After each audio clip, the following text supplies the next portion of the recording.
So hey guys, good morning and welcome back to our YouTube channel. तो यार मैंने अपनी वीडियो में कहा था कि एक सी लैंग्वेज का प्रॉपर कोर्स लॉन्च होने वाला है, और तो वो दिन आ चुका है। आई मीन सो दैट कि डेली आपको सी लैंग्वेज के कोर्स के ऊपर एक वीडियो, प्रॉपर वीडियो मिल जाएगी डेली की डेली।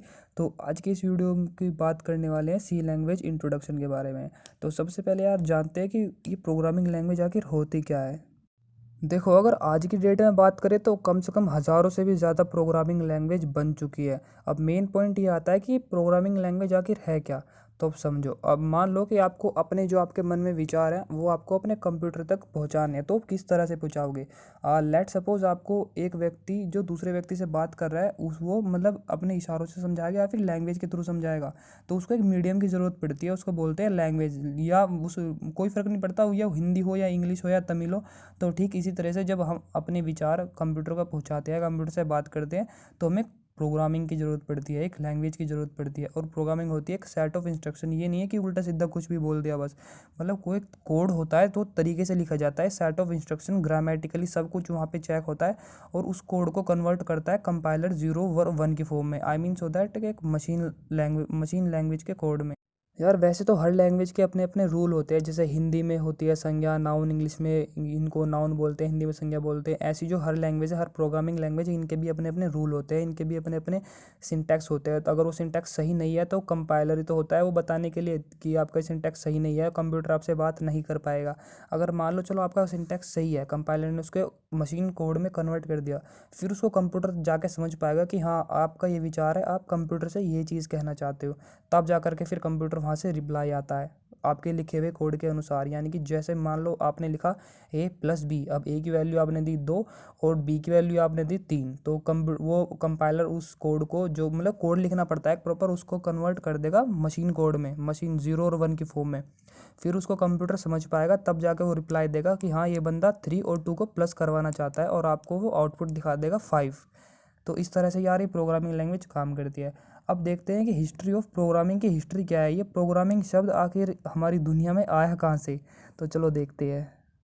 तो यार जब ये मॉडर्न कंप्यूटर नहीं हुआ करते थे, आई मीन जैसे आपके पास ये फ़ोन है जिसमें आप ये वीडियो देख रहे हो, जैसे लैपटॉप है या पीसी है, तो 1950 से भी पहले जब ये मॉडर्न डिवाइस नहीं हुआ करती थी तो पहले ये प्रोग्रामिंग भी नहीं थी। आई मीन सो दैट पहले जो कोड लिखा जाता था वो सिंपली 0 और 1 की फॉर्मेट में लिखा जाता था, यानी मशीन लैंग्वेज में ही कोड लिखा जाता था। तो उसको लिखना बहुत ही ज़्यादा मुश्किल होता था। तो उसको मतलब और ज़्यादा इजी बनाने के लिए ये प्रोग्रामिंग लैंग्वेज का निर्माण हुआ।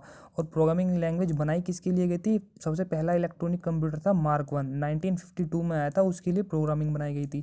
और साथ में उसको चेक करने के लिए कंपाइलर भी बनाया गया था, ताकि उस प्रोग्रामिंग लैंग्वेज को कन्वर्ट कर सके प्लस चेक भी कर सके। चेक मतलब कि क्या आपने कोड सही लिखा है या नहीं। एंड फिर अगर आपने कोड सही लिखा है तो वही कंपाइलर उस कोड को, जो आपने लिखा है कोड अपने अनुसार, उस लैंग्वेज के अनुसार जो कि बनाई गई थी, उसको मशीन लैंग्वेज में कन्वर्ट कर सके, यानी कि उसको 0 और 1 की फॉर्मेट में कन्वर्ट कर सके, ताकि आपका कंप्यूटर, जो भी कंप्यूटर था, उसको ईजी समझ सके। तो यार ये थी हिस्ट्री ऑफ प्रोग्रामिंग। अब देखते हैं कि सी प्रोग्रामिंग क्या है। तो यार आओ थोड़ा 50 साल पीछे चलते हैं और देखते हैं कि इस लैंग्वेज को डिज़ाइन और डेवलप किसने करा। तो सबसे पहले इस लैंग्वेज का डिज़ाइन और डेवलप एक ही शख्स ने करा, जिसका नाम था डेनिस रिची। अब डिज़ाइन चलो ठीक है, डिज़ाइन भी कर दिया, डेवलप भी कर दिया। अब कोई जगह तो होगी जहाँ पे इस लैंग्वेज को निर्माण किया गया, जहाँ पे इस लैंग्वेज को बनाया गया, वो था AT&T बेल लेबोरेटरीज़। जी हाँ, 1972 में ये लैंग्वेज अपने अस्तित्व में आई। वैसे तो इस लैंग्वेज के संघर्ष, जो बनने का संघर्ष है, वो काफ़ी बड़ा है, वो भी मैं आपको बताने वाला हूँ। तो इसका जो अभी स्टेबल वर्जन है वो है CX2। उससे पहले का वर्जन था C17, जो कि 2017 में आया था। चलो उसके एक बार वर्जन के बारे में बताता हूँ। तो सी लैंग्वेज जो अस्तित्व में आई वो 1972 में आई थी, उसका बर्थ हुआ था। उसके बाद फिर 1978 में इस लैंग्वेज का नाम बदल के कर दिया गया K&RC। इसके बाद फिर 1989 यानी कि 1989 में इसको एनसी ग्रुप ने अडोप्ट कर लिया। यानी कि इसका जो स्टैंडर्डाइज मतलब होता है, जैसे नंबरिंग होती है 1 2 3 4, तो इसी तरीके से एनसी ने इसका फिर स्टैंडर्डाइज किया। फिर ये आई 1989 में NC इसका नाम पड़ा। उसके बाद फिर 1999 में इसका नेम चेंज हुआ। इसके बाद मतलब नेम चेंज का मतलब है कि सिंटैक्स, काफ़ी ज़्यादा सिंटैक्स इसके अंदर चेंजिंग हो रही थी।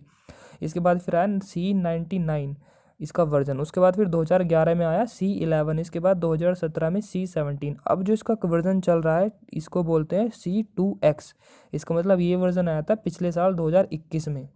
तो यार अगर आप इसके 1972 यानी कि 1972 वाले कोड को देख लो और अब 2022 वाले कोड को देख लो उठा करके, तो काफ़ी ज़्यादा मेजर आपको डिफरेंस मिलेगा। क्योंकि इसके जो मतलब जैसे कोई लैंग्वेज बनती है तो उसका जो मतलब एक कम्युनिटी होती है उसको डेवलप करने वाले, तो उसके अंदर चेंजेस ला ला करके उसको इतना ज़्यादा डेवलप कर देती है ताकि वो हमारे ही हम उसको ईजिली यूज़ कर पाए, कंप्यूटर उसको ईजिली समझ पाए। तो ठीक इसी तरह से ये लैंग्वेज काम करती है। तो अगर आप इसके कोड को मैच करके देखोगे 1972 वाले को और अब 2022 वाले को, तो आपको एक बहुत ही बड़ा मेजर डिफरेंस देखने को मिलेगा। अब देखते हैं इसके संघर्ष की कहानी कि इस लैंग्वेज को बनने में कितना संघर्ष लगा था। तो चलो देखते हैं। तो यार जो केन थॉमसन थे वो एक ऐसी यूटिलिटी बनाना चाहते थे जो कि हर जगह हर वक्त प्रोवाइड करा सके हर एक प्लेटफॉर्म के लिए। तो उन्होंने यार जो सी लैंग्वेज थी उसको जो मतलब इस तरह से बनाया था, डेनिस रिचर्ड कैन थॉमसन ने एक असेंबली लैंग्वेज में कन्वर्ट करा ताकि वो एक ऐसा ऑपरेटिंग सिस्टम बना सके जो कि अपनी यूटिलिटी प्रोवाइड करा सके। तो सबसे पहला ऑपरेटिंग सिस्टम बनाया उन्होंने PDP-7, जो कि आगे चल के यूनिक्स में कन्वर्ट हुआ। अभी हम देखने वाले हैं को किस तरह से कन्वर्ट हुआ। तो PDP-7 को कन्वर्ट करा गया फिर PDP-11 में, जो कि उसका नाम चेंज करके फिर यूनिक्स कर दिया गया। तो यार इस तरह से यूनिक्स का निर्माण हुआ था। तो यार अब ये केन थॉमसन ऐसी लैंग्वेज का निर्माण करना चाहते थे जो कि कम से कम कोड लिखे और ज़्यादा काम करे। तो इन्होंने ठीक ऐसे ही एक लैंग्वेज बनाई, बी लैंग्वेज, और उसके जो सिंटैक्स लिया उन्होंने वो सिंटैक्स उठाया स्मॉल गोल से, SMALGOL। वो मतलब बिल्कुल सिमिलर थी स्मॉल गोल लैंग्वेज की तरह। लेकिन इसमें एक दिक्कत आ रही थी, ये लैंग्वेज बहुत ही ज़्यादा स्लो थी इसके कंपाइलर की वजह से और इसके सिंटैक्स की वजह से। तो इन्होंने इस आइडिया को भी फिर ड्रॉप कर दिया। तो अब बात आती है 1971 की यानी 1971 की।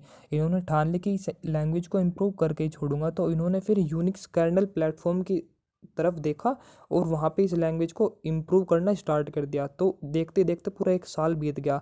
एक साल के अंदर इन्होंने इसके अंदर इतनी ज़्यादा यूटिलिटीज़ प्रोवाइड करा दी, जैसे कि इंट की फैसिलिटी, कैरेक्टर की फैसिलिटी, पॉइंटर की फैसिलिटी, इस तरह की फैसिलिटीज़ प्रोवाइड कराते कराते इन्होंने यूनिक्स को भी पूरा डेवलप कर दिया और इसको फिर नाम चेंज कर दिया, न्यू भी करा 1971 में। जब तब से इन्होंने डेवलप करना स्टार्ट करा था तब से इसका नाम चेंज कर दिया था।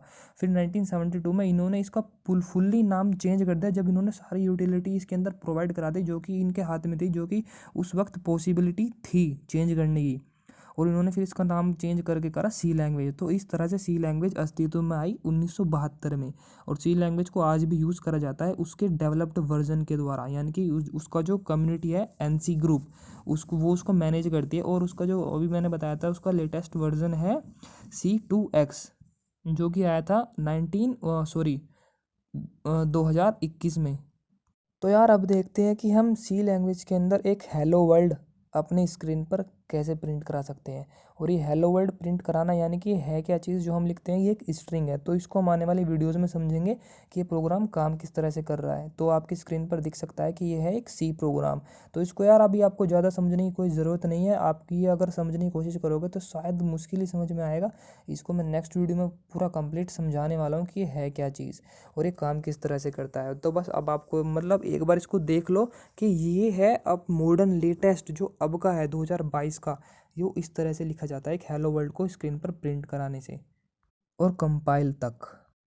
जैसे ही मतलब ये स्क्रीन पे प्रिंट हुआ तो ऐसे नहीं कि आपने कोड लिख दिया और सीधा डायरेक्टली प्रिंट हो गया, नहीं। जैसे आपने कोड लिखा तो जो भी कंपाइलर है, वैसे आज के टाइम में कई सारे सी के कंपाइलर बन चुके हैं। उस टाइम पे 1972 में तो सिर्फ एक ही था। आज के टाइम में तो डिफरेंट कंपाइलर्स बन चुके हैं जो कि आपके स्क्रीन पर लिस्ट दिख रही होगी।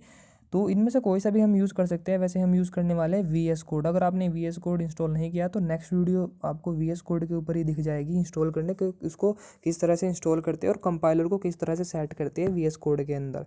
देखो यार, अगर आपने ये प्लेलिस्ट अभी तक सेव नहीं करी है तो प्लीज़ इस प्लेलिस्ट को सेव कर लेना। इसके अंदर बहुत ही ज़्यादा मतलब धांसू एक पूरी प्लेलिस्ट आने वाली है, बहुत ही मस्त। अगर आपने ये वीडियो अभी तक लाइक नहीं करी है तो प्लीज़ इस वीडियो को लाइक कर दो। And thank you so much for watching. Have a great day.